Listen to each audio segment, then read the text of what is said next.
चुड़ैल की कहानियां हमेशा से ही लोगों के लिए एक रोमांच का विषय बनी रहती है।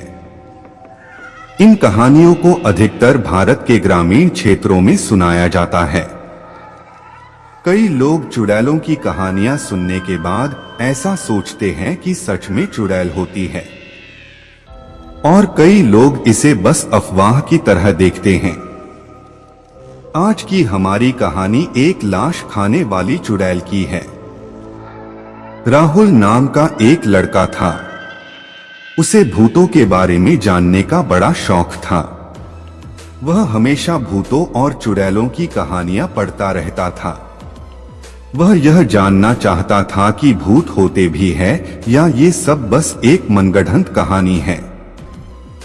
लोग बात बस एक डर का माहौल बनाने के लिए ही ऐसा कहते कि चुड़ैल होती है। वो यही सब सोचता रहता था।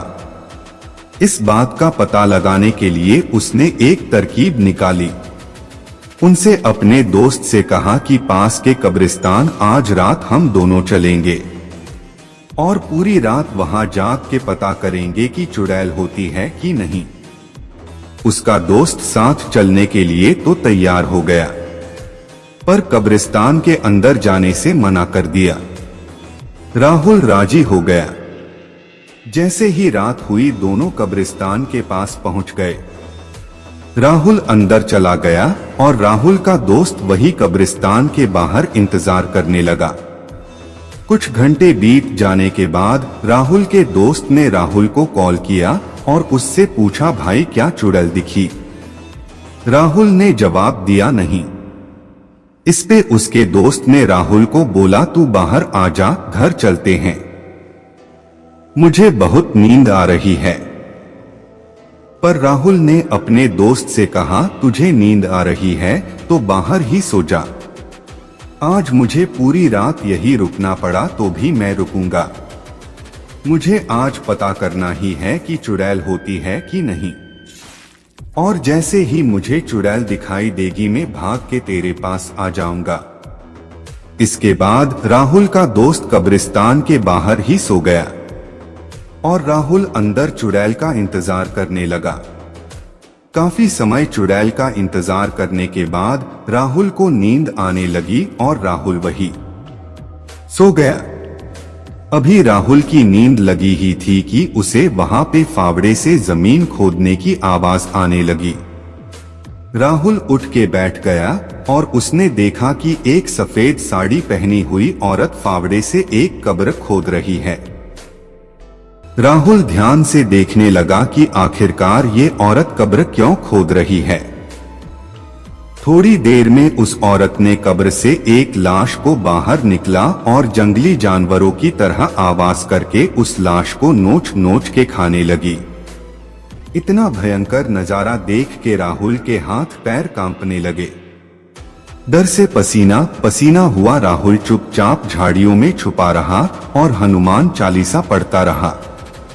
वो भगवान से बस यही मना रहा था कि हे भगवान आज बचा लो, आज के बाद कभी भी कब्रिस्तान में नहीं आऊंगा। काफी देर तक चुड़ैल ने उस मुर्दे को खाया और फिर बचे हुए आधे मुर्दे के शरीर को कल खाने के लिए उसे वापस कब्र में गाड़ने लगी। तभी राहुल के साथ एक हादसा हो गया। राहुल का दोस्त राहुल का हाल चाल पूछने के लिए राहुल को कॉल कर दिया। कॉल की आवाज सुनते ही वो चुड़ैल राहुल के तरफ देखी। झाड़ियों में छुपे होने के कारण राहुल ने सोचा चुड़ैल उसे देख नहीं पाएगी, पर ऐसा नहीं था। पलक झपकते ही वो चुड़ैल राहुल के सामने खड़ी हो गई। चुड़ैल को अपने नजदीक देखकर राहुल का शरीर ठंडा पड़ गया और वो वहीं पे जम गया। चुड़ैल आराम से राहुल का हाथ पकड़कर अपने साथ उसे ले जाने लगी। राहुल बिना किसी विरोध के उसके साथ जाने लगा। चुड़ैल आधी खाई हुई लाश के कब्र के पास पहुंची और उस मुर्दे की लाश को बाहर फेंक दिया और राहुल को उस कब्र में दफन करने के लिए राहुल को कब्र के अंदर सुलाने लगी। तभी वापस से राहुल का कॉल आया। मोबाइल की रिंगटोन सुन के राहुल को होश आया। और वो चिल्लाते हुए वहां से भागने लगा। राहुल जिधर भी भागता चुड़ैल उसके सामने खड़ी हुई मिलती। अब राहुल को उसकी मौत सामने नजर आ रही थी। राहुल चिल्लाते हुए अपने दोस्त के तरफ भागा। तभी राहुल की आवाज सुन के उसका दोस्त कब्रिस्तान के अंदर आ गया और राहुल को देखा वो पागलों की तरह इधर उधर भाग रहा है। उसने राहुल को एक जोर से तमाचा मारा और उससे पूछा चिल्लाते हुए, ऐसे क्यों भाग रहा है? मैं यही तेरे पास तो हूँ।